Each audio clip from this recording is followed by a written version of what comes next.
बेसन की चक्की बनाने के लिए हमने यहाँ पर बेसन लिया है, 1 किलो के करीब बेसन है और साथ में यहाँ पर बादाम है, खसखस है।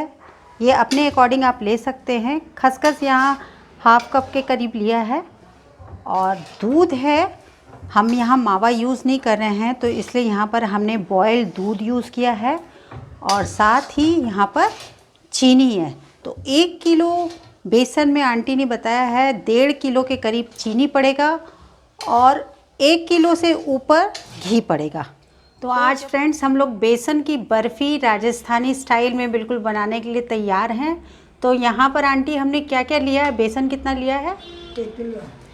अच्छा, किलो भर बेसन है और साथ में क्या डाला है? घी डाला है, अभी दूध डाला। कितना घी डाला?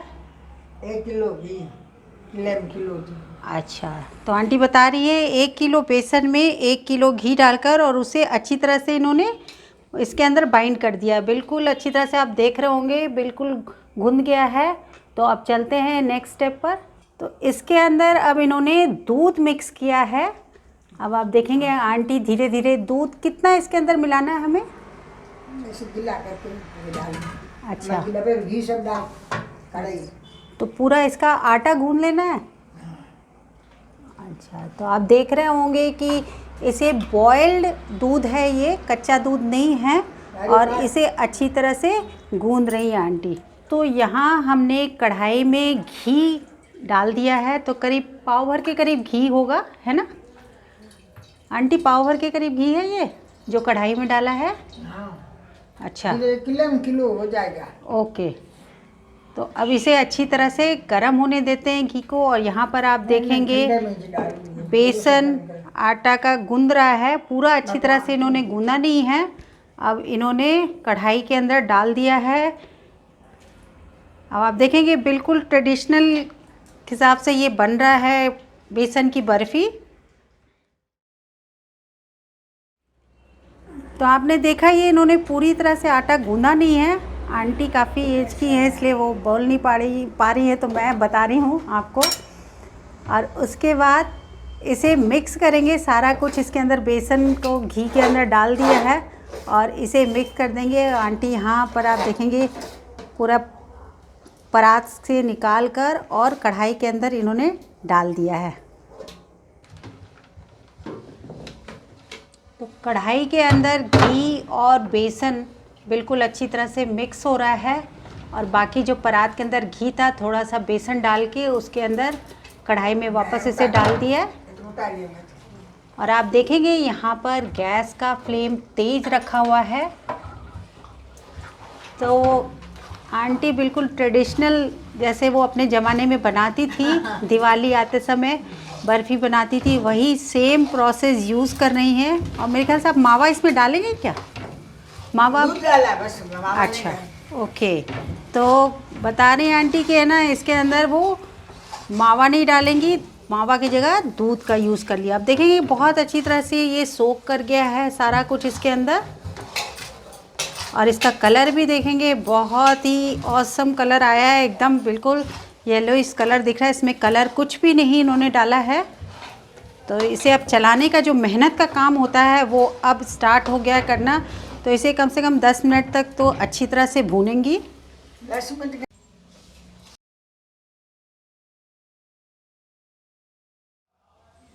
तो आंटी ये आप कब से कितनी बार ये बना चुके हैं ये वाला जो बर्फ़ी आप? अरे आज 75 साल की हो गई। ओके, अच्छा। 60 साल में घर में आई ने सब एज काम किया है। अच्छा, तो मतलब आप दिवाली पे बनाते हैं या कोई भी त्यौहार? ऐसे भी कोई आते हैं, बेटी बहू आती है, कोई आती है, नाश्ता वास्ता करते हैं। अच्छा अच्छा, तो फ्रेंड्स आपने देखा आंटी ने 5 किलो करते थे, चक्कियाँ करती, वो करती, सब करते मेरे सास ससुरा सब थे। अच्छा, तो अब आप ये भूनते हुए कम से कम 10 मिनट हो गया है। तो थोड़ी थोड़ी देर के बाद आप देखेंगे ये इसमें से घी बेसन छोड़ने लगेगा। बेसन की चक्की या बर्फ़ी आप कहिए, तो राजस्थान में चक्की कहते हैं। तो इसे अच्छी तरह से भूनते भूनते आधा घंटा के करीब हो गया है और आप देखेंगे इसकी सिकाई जो है बिल्कुल अच्छी तरह से स्लो में ही कर रहे हैं और आंटी बहुत ही मेहनत से अपने हाथों से बना रही हैं और ये हम लोग टेस्ट करेंगे जब बन जाएगा। देखते हैं आंटी के हाथों में कितना स्वाद है। 75 साल की आंटी बता रही हैं। तो आंटी और कुछ बताइए, आप क्या क्या और बना लेती हैं? मैदे की चक्की बनाती हैं, लड्डू भी बनाती हूँ, सब बनाती हूँ जो भी है। अच्छा, तो आप सब कुछ घर पे बना लेते हैं? हम सब घर पे बनाते, बाजार से तो कम मिलाते हैं। अच्छा अच्छा, चलिए बहुत अच्छा है। तो बाज़ार का कम खाइए, घर का बना हुआ खाइए और रेसिपी देख देख कर आप भी इसी तरह घर पर बनाइए। तो बेसन को भूनते हुए पौन घंटा हो गया है। तो आप देखेंगे बहुत ही मेहनत का काम है। पौन घंटे से कंटिन्यू आंटी चला रही हैं और इसे छोड़ना बिल्कुल ही नहीं है। अगर आप छोड़ देंगे तो क्या होगा कि कढ़ाई के नीचे लग जाएगा और फिर आपकी जो चक्की है या इसे मोहन की थाल भी कहते हैं तो अच्छी बनेगी नहीं। तो आप व्यूअर्स इसको कंटिन्यू चलाते रहें। तो कढ़ाई से हमने सारे बेसन को निकाल कर वापस इसको दूसरे परात के अंदर रख लिया है और अब इस कढ़ाई के अंदर हम चाशनी बनाना स्टार्ट करेंगे। तो कढ़ाई में आधा लीटर के करीब पानी डाल दिया है और उसके अंदर कितना चीनी डाल रहे हैं? 1.5 किलो के करीब चीनी डाल दिया है। तो अब इसकी चाशनी बना लेते हैं। तो हमने चाशनी बनाना स्टार्ट कर दिया और आप देखेंगे बॉयल अच्छी तरह से आ गया। आप देखेंगे आंटी देख रही कि कैसे कितने तार की चाशनी बनानी है। दो तार की बनानी। अच्छा, तो आंटी बता रही है 2 तार की चाशनी बनानी है और उन्होंने चेक कर लिया है कि बिल्कुल ये बनकर रेडी हो गया है। तो आप देखेंगे यहाँ पर बनने के बाद गैस को हम ऑफ़ कर देंगे। ज़्यादा इसके तार बनानी नहीं तो चक्की अच्छी नहीं बनेगी। तो गैस को ऑफ़ कर लेते हैं अब। बारी नहीं बना गैस को ऑफ़ करने के बाद सारा ये बेसन हमने चाशनी में डालना है। अब आप देखेंगे बेसन कितनी अच्छी तरह से भुना हुआ है। जितना आप भुनेंगे बेसन खुशबू भी आएगी और ये टेस्टी भी बहुत अच्छी चक्की बनेगी। तो इस चक्की की खासियत ये है कि हमने यहाँ पर मावा बिल्कुल ही यूज़ नहीं किया है। मावा की जगह हमने यहाँ पर दूध यूज़ किया था और अब इसे अच्छी तरह से चाशनी में मिक्स कर लेते हैं। तो इसके अंदर अब इलायची डाल देते हैं टेस्ट के अकॉर्डिंग और वापस इसे मिक्स कर लेते हैं। अच्छी तरह से मिक्स करते जाइए जिससे कि इसके अंदर गांठें जो गुठलियाँ होती है वो बिल्कुल ही नहीं होनी चाहिए। और जैसे जैसे ये ठंडा होगा चाशनी सारा कुछ इसके अंदर बेसन में एब्जॉर्ब होता जाएगा। 1 मिनट, इसके अंदर क्या डालें आप? बादाम। अच्छा, तो बादाम को कूट लिया है। इससे टेस्ट और भी चक्की का बढ़ जाए तो वो अपने अकॉर्डिंग आप डाल लीजिए जितना भी आपको डालना है। और थोड़ा सा दरदरा ही रखा है। अब आप देखेंगे इसका जो कलर है बहुत ही अच्छा लग रहा है। आंटी बहुत ही मेहनत से लगी हुई है बनाने में और बहुत ही टेस्टी ये बनकर तैयार होने वाला है बिल्कुल। अब ये लास्ट स्टेज पर ही हम लोग पहुंच गए हैं। ये बिल्कुल बनकर तैयार होने वाली है मोहन थाल, बेसन की चक्की या बेसन की बर्फ़ी जो भी कहिए। बहुत ही स्वादिष्ट और खुशबू तो इतनी अच्छी आ रही है कि मेरे पास के मोहल्ले के लोग भी आ गए कि आज आपके घर में कुछ बना रही हैं आंटी। तो चक्की में लास्ट आइटम इन्होंने खसखस को ऐड किया है जिसे पोस्ता दाना भी कहते हैं और इससे इसका लुक भी अच्छा आ जाएगा और टेस्ट भी अच्छा आ जाएगा।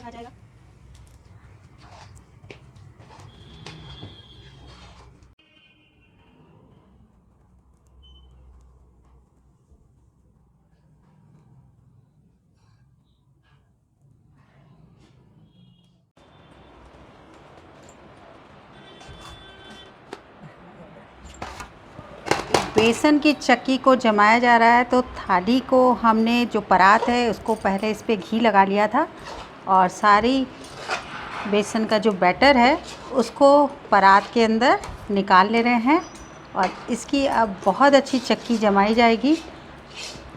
तो इसे हमने आधा घंटा या 10 मिनट के करीब हमने इसको ठंडा कर लिया है। हल्का सा गर्म है पूरी तरह से ठंडा नहीं किया है। और इसे आंटी जी देखिए अच्छी तरह से बराबर हिलाते हुए इन्होंने, अब आप देखेंगे इन्होंने स्पून भी यूज़ नहीं किया और अच्छी तरह से चारों तरफ से फैल गया। और ऊपर से इन्होंने पोस्ता दाना डाल दिया है। वही दूसरे परात के अंदर भी हमने डाल दिया है। तो हर चीज़ यहाँ आप देखेंगे पारंपरिक हिसाब से घर पे जैसे बनाया जाता है वही किया जा रहा है। अब इसमें इन्होंने काजू बादाम है जिसे बचा लिया था थोड़ा, वो भी डाल दिया इसके ऊपर।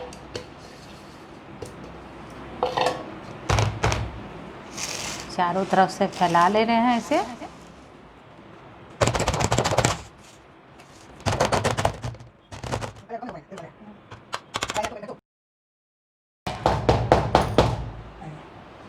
तो बेसन की बर्फी को ऊपर से हमने पोस्ते दाने या खसखस से डेकोरेट कर दिया और बिल्कुल अब ये तैयार हो गया। अब इसे पंखे के नीचे रख देते। कितनी देर के लिए रखेंगे? कितनी देर रखो कुछ अच्छा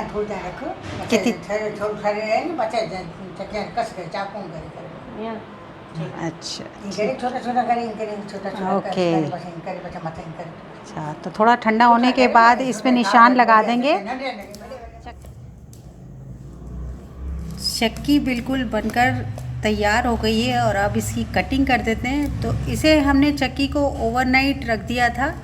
तो वैसे तो 8 घंटे के अंदर सूख जाती है, चक्की अच्छी तरह जम जाती है। तो इसकी कटिंग अब हम कर लेते हैं। वैसे तो कटिंग है ना, हमें थोड़ा सा निशान पहले ही बनाकर रख लेना चाहिए था।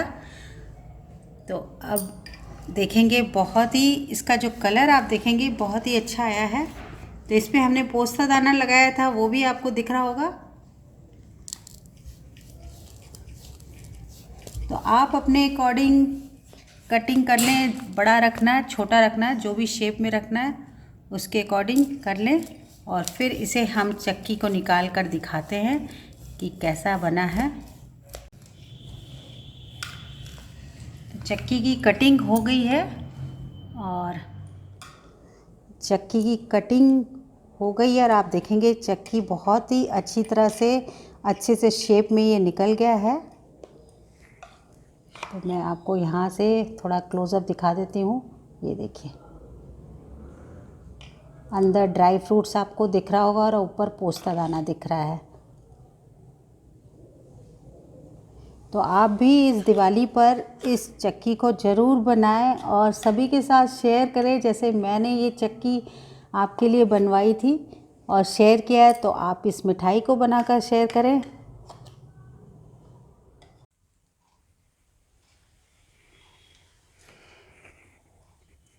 बेसन की चक्की बिल्कुल बनकर रेडी हो गई है। तो मैंने 4-5 बेसन की चक्की आपके लिए प्लेट में निकाल कर रखी है और मैं इसका जो टेक्सचर होता है वो दिखाना चाहती हूँ। तो आप देखेंगे बहुत ही टेस्टी और बहुत ही यमी बना है। और इसे मैं तोड़ करके भी दिखाती हूँ कि ये कैसा इसका अंदर का टेक्सचर है। ये देखिए, तो आप देखेंगे ना बिल्कुल ही दानेदार आपको दिख रहा होगा। इस चक्की की खासियत ये है कि इसके अंदर हमने मावा बिल्कुल यूज़ नहीं किया है और बहुत ही मैंने टेस्ट भी किया था, बहुत ही यमी और टेस्टी बनाया है आंटी ने। तो होप फ्रेंड्स आपको ज़रूर पसंद आएगा। एक बार मेरे कहने पर आप ज़रूर इस बर्फ़ी चक्की को आप बनाएं और अगर पसंद आएगा तो लाइक करें, ज़्यादा से ज़्यादा शेयर करें। पहली बार अगर चैनल पर आए हैं तो सब्सक्राइब करना ना भूलें, जिससे कि आपको ऐसी नई नई और बहुत ही सिंपल स्टेप्स की जो वीडियो बनाती हूँ मैं, वो आपको देखने को मिलेगा। Till then good bye and have a happy cooking. Bye.